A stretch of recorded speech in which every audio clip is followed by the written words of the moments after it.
I got this beautiful Arc A770 here, and it's really good at running Hogwarts Legacy and Doom Eternal. But I don't want to play those. I want to play one of my old favorites. How about Elder Scrolls Oblivion? Oops! That's not how it's supposed to look like, is it? Let's back up for a second.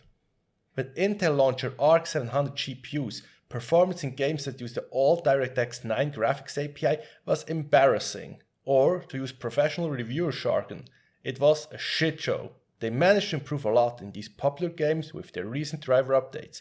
However, their selection of games was relatively small, so I decided to poke around a bit in my old gaming catalog. Back to Cyrodiil. Since Oblivion wasn't working out of the box, I tried running it using DXVK, which translates old DirectX to modern Vulkan. Using DXVK is trivial, just copy 2 files to the game directory. But that didn't help, so maybe my game was bricked. I replaced DXVK with Swift Shader, making the CPU render the game instead of the graphics card, and on the lowest settings at 720p, the game ran at 15 FPS. That meant the problem was the Arc GPU. I researched and found that the graphics card may not like the HDR setting. Disabling the HDR setting allowed the game to run in its native DirectX 9. But the performance was bad, 130 FPS. I went back to DXVK and tada! I got a 50% performance improvement. You may now say, Reto, I don't care whether Oblivion runs at 120 or 200 FPS. It's Oblivion. But you should care, because if you limit the FPS when using DXVK to the regular DX9 FPS, you save like 30 watts. That's money you can spend on becoming a member of my YouTube channel. So, this is a pattern. Far Cry ran fine with DXVK as well as with Vulkan. DXVK improved performance by about 30%.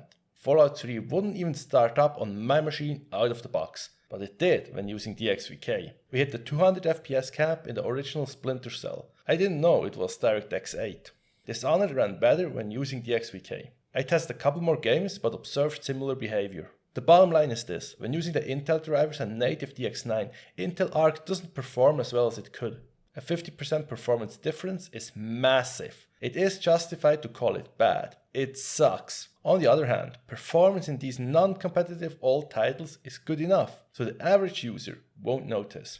But we tinkers can get more out of it or save a few watts, which is always nice. Performance was better when using DXVK in almost every DX9 title I tested, except for The Witcher 1, which crashed when using DXVK.